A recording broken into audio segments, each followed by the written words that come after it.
So here is my G-Shock Mudman watch. So over the years I've been asked quite a lot of questions about this watch, so I thought it's only right I make a video about this watch, the reason why I got it and the pros and cons with this watch. Look, I've even got the original box. Do you know, I've had this watch for over 10 years now. Look, even got the original box.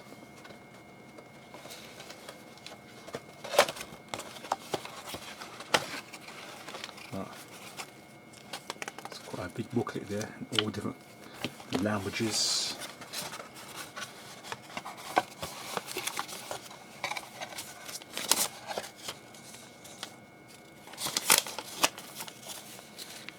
Yeah, I think the watch is solar powered. I think so. I don't even know. There's a lot of options in this watch and features that I haven't even really used.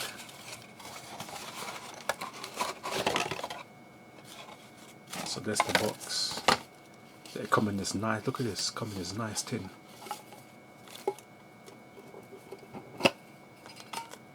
See,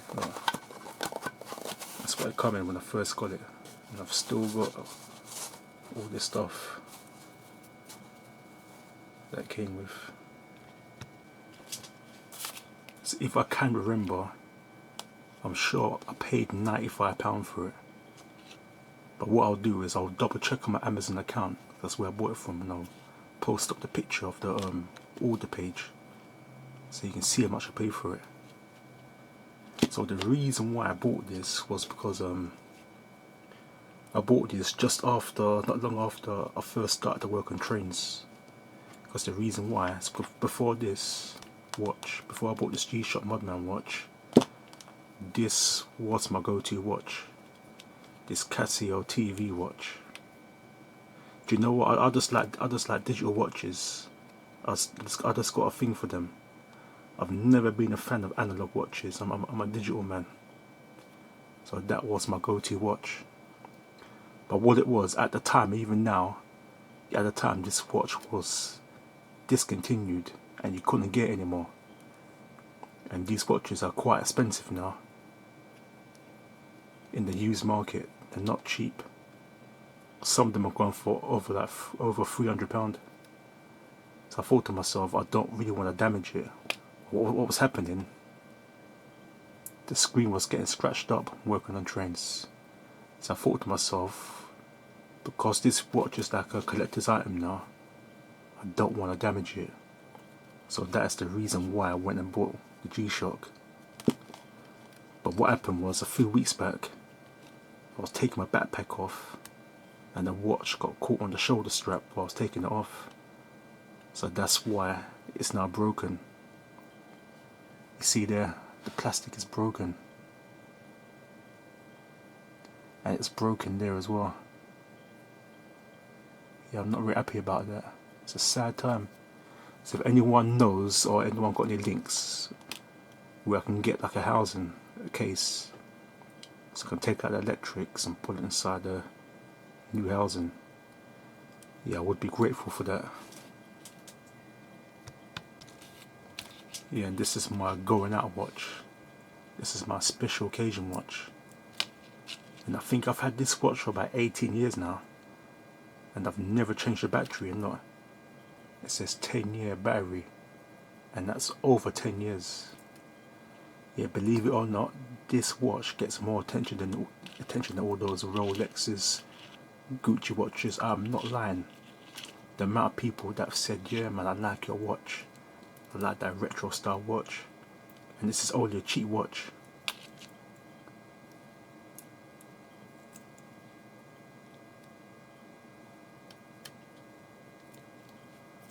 It's my special occasion watch.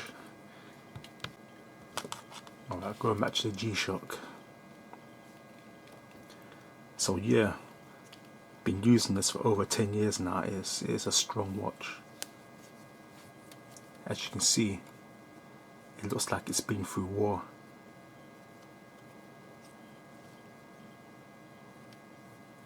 Even the strap is broken. This watch has been through a lot of daily abuse.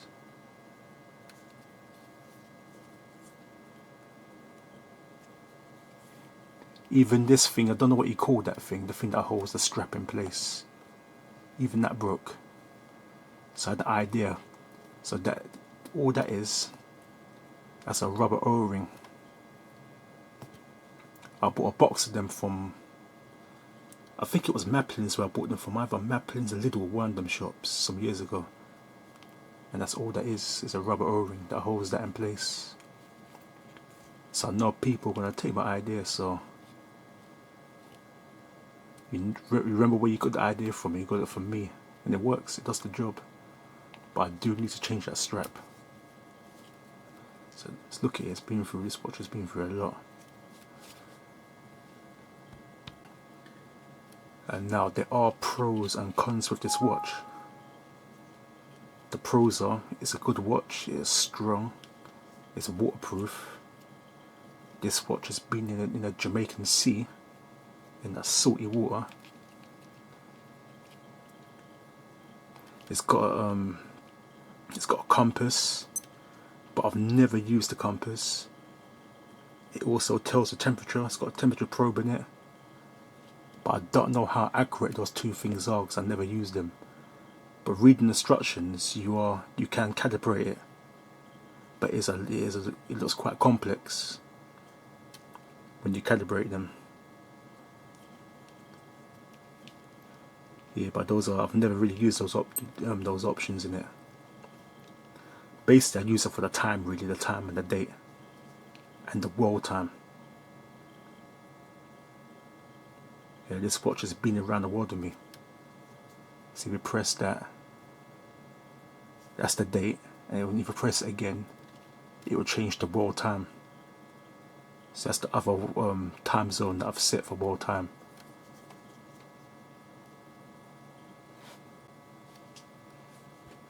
So we press that. I don't know what moon is. I don't know what that is. I don't know. See, as I was saying, a lot of the things and features in this, I don't even know what they really are. See, this is the world time. This is where you change the world time setting. See, at the moment, see what it says there. Seoul. Seoul is the capital of South Korea, because that's the last country that I went to last year. That was.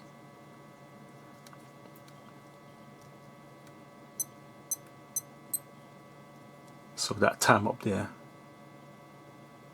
it's South Korean time. See, I went in Jamaica, I can change that to Jamaican time or USA time, wherever you go.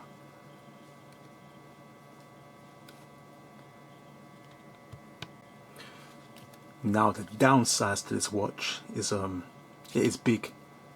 It's a big watch, and I've got big hands and big wrists. Even for me, it does feel big compared to other watches. Let me get my vernier out and let me measure it.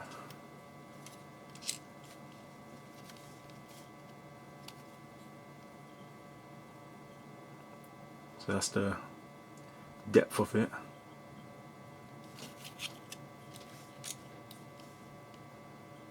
And the face measures that 47mm. Yeah, it's not a small watch. It's a big watch, as you can see. It's not the smallest watch. If I grab my Casio TV watch,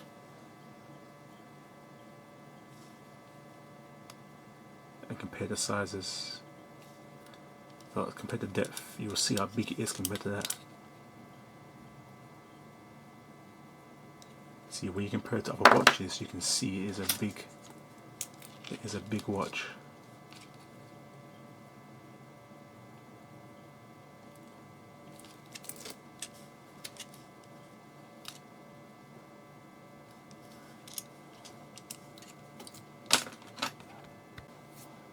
So as I was saying, the only things I'm really using it is the date, time obviously, the world time, stopwatch, See, it's a stopwatch and it's got a timer as well. It's got an alarm, but I'd rather use the alarm on my phone. Another downside to this watch is when you're using the timer, not timer, or timer or stopwatch, to start it, you do have to push these buttons in quite hard. You can't just lightly tap it, see, like a normal watch. You do have to push it in quite hard, and that's one downside to this watch compared to a regular watch. Because what it is, working on trains, time is very important. Time is everything. And I do use the timer and stopwatch for certain tests. Like certain tests where we test the brakes, where the brakes have to come on within a certain time, then have to go off within a certain time. So that's why it's handy to have a stopwatch and timer, things like that. And also, like, if you're testing the leakage, the air system, to see how much it drops in a certain amount of time, how much leakage you got, to see if it's passed or not. And it's quite handy having those features as well on a stopwatch and timer. But it's been quite a few times when we've done a certain test. I thought I've started it, but I haven't started it because I haven't pushed it in hard enough. Then we've had to restart the test again, because you really have to push them in quite hard. And also, there's been times when I've been timing something, I've gone to stop it, but I haven't pushed it hard enough, so the stopwatch hasn't stopped in time. So that's one thing to be wary of if you do get this watch. You got to push, really give it a push in to stop and start the time on a stopwatch or timer. Well, actually, timer, you ain't got to worry about the timer, because when it stops, automatically lets you know.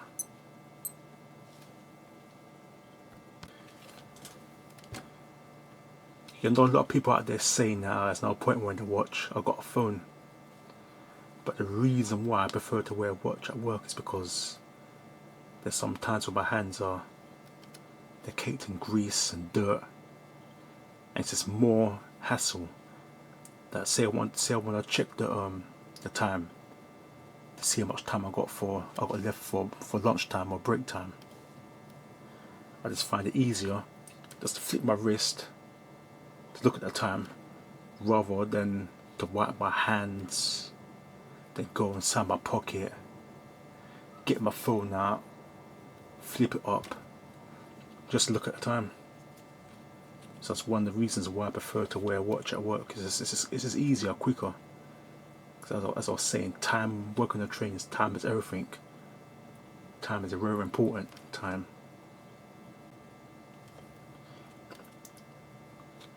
Now, as you can see with this watch, I don't really care if I get a bit of grease in it. It's waterproof, I can just wash it off, wipe it down. Whereas a phone, you can't really do that with a phone, can you? If you get water on it, it's going to give you problems. Well, I know, yeah, you can get some phones that they claim that are splash proof or waterproof.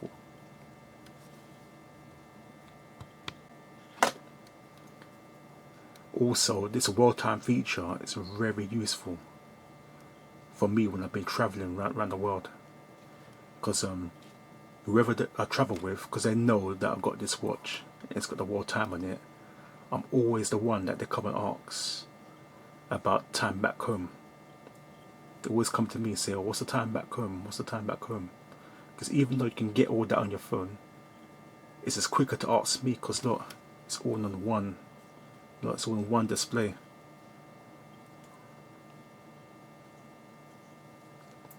It's just easier to ask me what time is back home than having to go on your phone and look or search for it. Because sometimes, like, whoever I go away with, they might want to call their family, and of course they don't want to wake them up during the night or too early in the morning, so they're always checking me. Or what's the time? You've got a world time watch. What's the time back home, man? What's the time back home? Yeah, I usually get that when I travel. I always get that. So this watch is very useful for traveling. It's not the most pretty watch, but it does the job. It does the job well. Yes, so those are the two things that the down points with this. Is you've got to really push the buttons in, and it's quite big. Now, because sometimes working on trains, I've got to get my hands into some really tight spaces, like I might be trying to unloosen the bolt or a nut, and I've got to put my hand somewhere really tight. And sometimes with certain tasks, I've actually have to take this watch off because it ends up getting in the way, or it ends up hitting like certain things. So sometimes I have to take it off so I can get my hand into certain places, because this watch is so big. So that's one downside to it.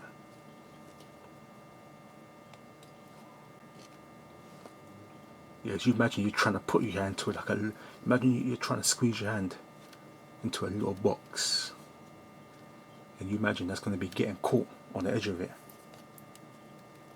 because of the size of it. But this is a strong watch, and because it's plastic, it protrudes above the glass. The glass isn't going to get scratched. So sometimes my wrist could be resting up on something. I haven't got to worry about it getting scratched.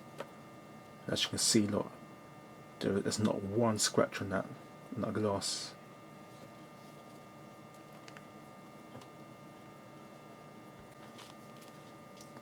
Yeah, so just to say again, it is a good watch if you work in the dirty, harsh environment. This is the perfect watch for that. You don't have to worry about this watch getting broken. It's not going to break. Over 10 years use, still going strong. As I was saying before, the only thing I've got to really do is change the strap, just that, and it's waterproof. If you get a bit of dirt of it, just pull it in the bath, wash it off. Simple.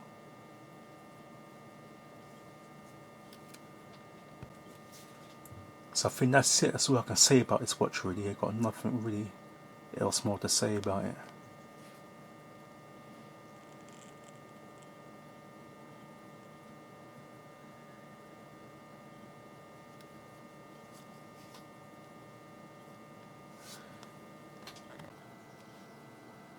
So I've even got some pictures of my old school Samsung pocket camera that I took off the watch when I first opened the box.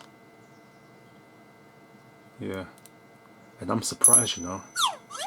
The pictures look quite clear. That's a see, you don't really see many cameras, do you, with a front screen? Or that mode there, that's for kids.